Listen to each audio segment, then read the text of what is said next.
अस्सलाम वालेकुम स्टूडेंट्स, कैसे हैं सब। उम्मीद करती हूँ सब खैरियत से। तो स्टूडेंट्स, आज हम अपनी डीएलडी की एक लैब परफॉर्म करने लगे हैं जिसका टॉपिक है implementations of binary coder, binary to gray and gray to binary coder conversion using Multisim. ठीक है। ठीक है, सबसे पहले हम इसके ऑब्जेक्टिव देख लेते हैं कि हमने क्या करना है। हमने सिमुलेट करना है, हमने बाइनरी से पहले हमने करना है ग्रे, फिर ग्रे से बाइनरी में कन्वर्ट करना है। उसको वेरीफाई करेंगे ट्रुथ टेबल के साथ। ये हमारे पास कुछ बाइनरी कोड होते हैं, बाइनरी जिसमें हमारे पास 0 1 की फॉर्म होती है। अच्छा, और ये कुछ आपके सामने डेसिमल नंबर आ रहे होंगे और ये 4 बिट इन्हीं की बाइनरी लिखी हुई है 4 बिट में। ठीक है, अब हम बात करते हैं ग्रे कोड की। अब बाइनरी का तो आप लोगों को पता होगा। अब हम बाइनरी से अगर ग्रे कोड की कन्वर्जन देखें तो grey code is a special binary number system in which only one bit change between two consecutive number it minimum error during the transaction. तो हम इसको देखते हैं। फॉर एग्जांपल, ये आपका 0 है, ये आपकी 0 है। ये आप अगर देखेंगे तो आपको सेम नज़र आ रहा होगा। अब हम सिर्फ उन्होंने क्या क्या है 1 बिट को हम चेंज करके देखते हैं कि किस तरीके से एज्यूम कर लेते हैं। सबसे पहले हम एज्यूम करते हैं कि हमारे पास जो है वो 4 बिट बाइनरी नंबर है। अगर ना दिया हो, जैसे वो कह दें कि 2 बिट का 2 बिट की बाइनरी 2 बिट एक आपके पास डेसिमल नंबर है और इसकी बाइनरी लें, तो हम इसको एज्यूम कर लेंगे हमारे पास इसकी क्या होती है 0 1 बाइनरी होती है। तो बाकी हम इसको 4 0 0 लगा के 4 बिट पे इसको बना देंगे। ठीक है। अब ये जो आपके पास फॉर एग्जांपल, अब हम इनको नाम देते हैं। जैसे हमने 4 बिट एज्यूम किया, ये हमारे पास एक बाइनरी है, हमने 2 की बाइनरी ले ली है। तो ये हमारे पास हो जाएगा B0 B1 B2 and B3। ठीक है। और जो आउटपुट आएगी वो सेम ग्रे की G0 G1। अब फर्स्ट बिट फॉर एग्जांपल, यहाँ पे उन्होंने एक बाइनरी आपको कोड दिया हुआ है, 4 बिट नंबर दिया हुआ है, 1 2 3 4 5 6 दिया हुआ है। फॉर एग्जाम्पल हमें 6 नंबर की दी हुई, कोई भी आपको दे सकते हैं। आपको डेसिमल में भी दे सकते हैं और आपको बाइनरी में भी दे सकते हैं।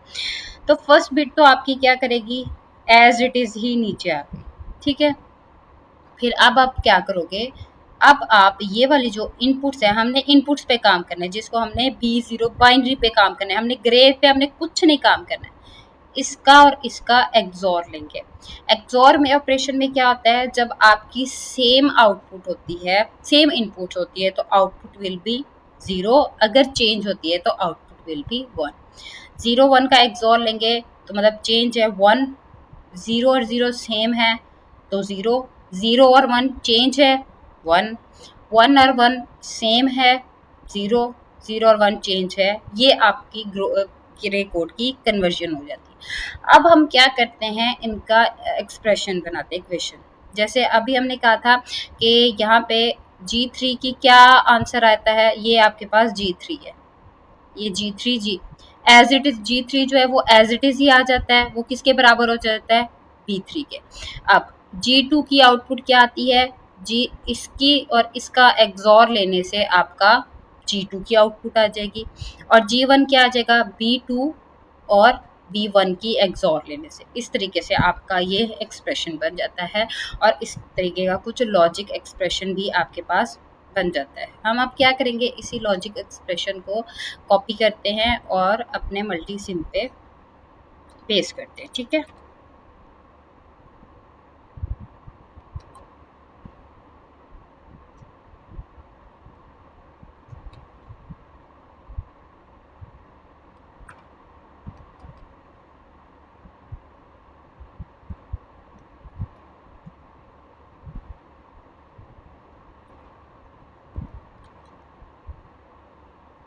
अब हमने क्या करना है, अब हमें क्या चाहिए जी, B3 B2 B1 B, हम पहले ये वाली आउटपुट कुछ ले लेते हैं। 4 हमें चाहिए। हम प्लेस कंपोनेंट करेंगे। ऑल फैमिलीज में जाने के बाद, ठीक है, यहाँ पे हम एक्स और ले लेंगे। ठीक है। 1 2 और 3 हमारे पास एक्सोर आ जाएगी। ठीक है, अब 3 हमारे पास एक्सोर आ जाएंगे। इसके बाद हमें कुछ इनपुट चाहिए। सोर्सेस में जाने के बाद डिजिटल सोर्स, यहाँ से हम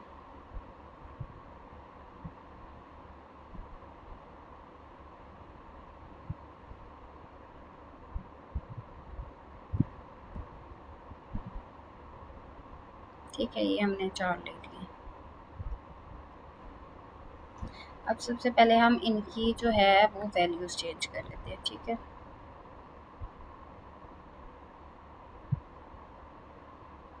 ये ए हो जाएगा। लेबल हम इसको दे देते हैं जी, ये हमारे पास हो जाता है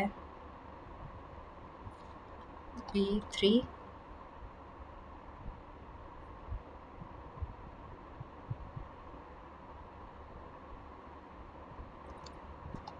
B2 वैल्यूज में इसको हम B दे देते हैं।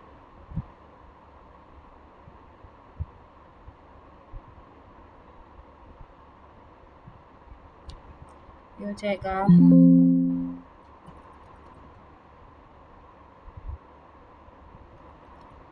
B1,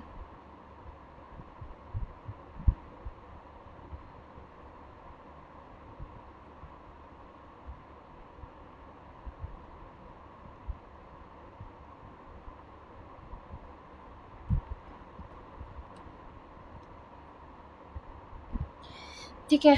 अब सबसे पहले हम क्या करते हैं, अपने हम B3 को जो है वो सिंपल ही क्या करेगा, आपका एक्सोर ही, सिंपल वो आपको आउटपुट ही दे देगा। वो कोई एक्सोर नहीं कर रहा, वो कुछ नहीं कर रहा, वो आपकी वैसे ही आउटपुट दे रहा है। ठीक है,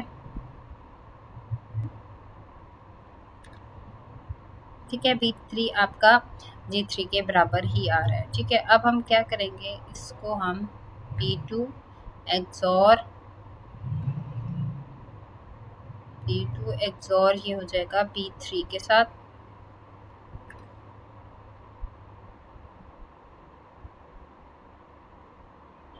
ठीक है, फिर ये हम ठीक है, ये हमें क्या दे रहा है, B2 ये दे रहा है हमें G2। अच्छा, यहाँ पे आप टेक्स्ट भी अपने पास लिख सकते हो।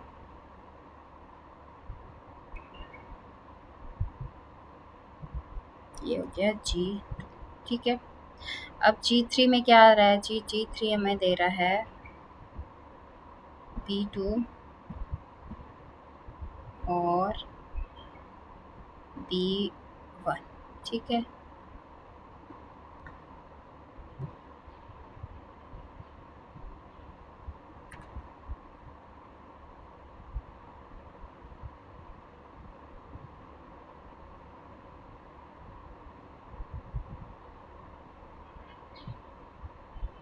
हो जाएगा G1। ठीक है, अब हमें चाहिए G0 जो दे रहा है, जो हमें क्या दे रहा है जी, एक तो हमें 0 दे रहा है। ठीक है, और ये हमें दे रहा है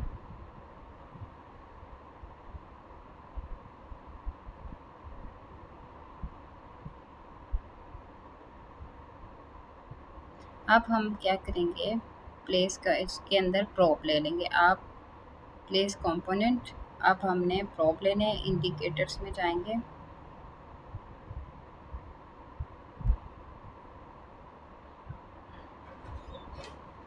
ये आपका एक प्रॉप, ये आपका प्रॉप,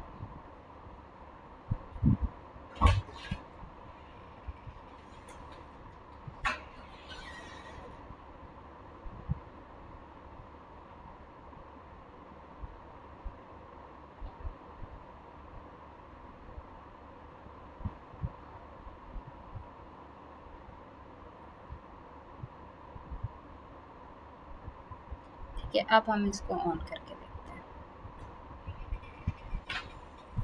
ठीक है, हमने कहा क्या था, अगर हम इसका ये देखें, इस तरीके का प्रोब आपका बने, तो हमारा सेम इसी तरीके से प्रोब बन गया है। इट्स मीन हमारा जो प्रोब है वो सही तरीके से काम कर रहा है। ठीक है, नेक्स्ट आपके पास आ जाता है ग्रे से कोड कन्वर्जन में। अब यहाँ पे सिर्फ एक छोटा सा डिफरेंस है इन दोनों में ना, वहाँ पे हम इनपुट पे ही काम कर रहे थे, लेकिन यहाँ पे जब हमने देखना है वो आउटपुट पे देखना है। जैसे ये हमारे पास क्या आ रही हैं, ये सारी बाइनरी ये G3s आ रही हैं क्योंकि हम ग्रे कर रही हैं, ये सारी G's आ रही हैं और ये सारे P's आ रहे हैं क्योंकि हम ग्रे टू बाइनरी, हमें ग्रे कोड दिया होगा, हमने बाइनरी में शिफ्ट करना है। ठीक है, आपकी first bit as it is आ जाएगी। अच्छा, अब ये जो आउटपुट आएगी, ये जो आपकी ये वाली लाइन है आउटपुट वाली, इसका एक्सॉर लेना है इनपुट के साथ। 1 और 1 एक्सॉर सेम है तो क्या आ जाएगा 0, फिर 0 और 0 सेम है 0। अब ये 0 और ये वाला देखें, ये क्या है, चेंज है, ये वाला चेंज है 1, ये वाला ये इसके साथ सेम है 0, इस तरीके से। और ये सेम आपकी क्या बन जाएगी, इसी तरीके से आपकी जो है एक्सप्रेशन इक्वेशन बनेगी, इक्वेशन से आपका सेम इसी तरीके का सिम्युलेटर बन जाएगा। सिम्युलेटर में आपने यहाँ पे फॉर एग्जांपल जैसे यहाँ पे आप लोगों ने अगर यहाँ पे कोई प्रॉप यूज़ करना चाहें जैसे उन्होंने यूज़ किया है, तो आप प्रॉप भी यूज़ कर सकते हैं। ठीक है, सेम यही वाला रहेगा, सिर्फ उनकी क्या हो जाएंगी, बिट चेंज होगी। यहाँ पे आप एक प्रॉप दे सकते हो। ठीक है, ये यहाँ पे पहले मैं इसको बंद करती हूँ बेस।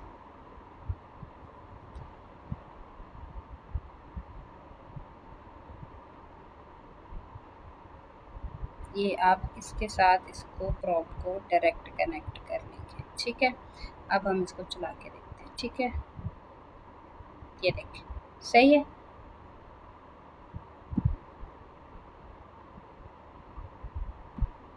इस तरीके का आपका कुछ बनेगा। होपफुली मैं उम्मीद करती हूँ कि आप सबको ये लैब पसंद आई होगी। Thank you so much. अल्लाह हाफ़िज़।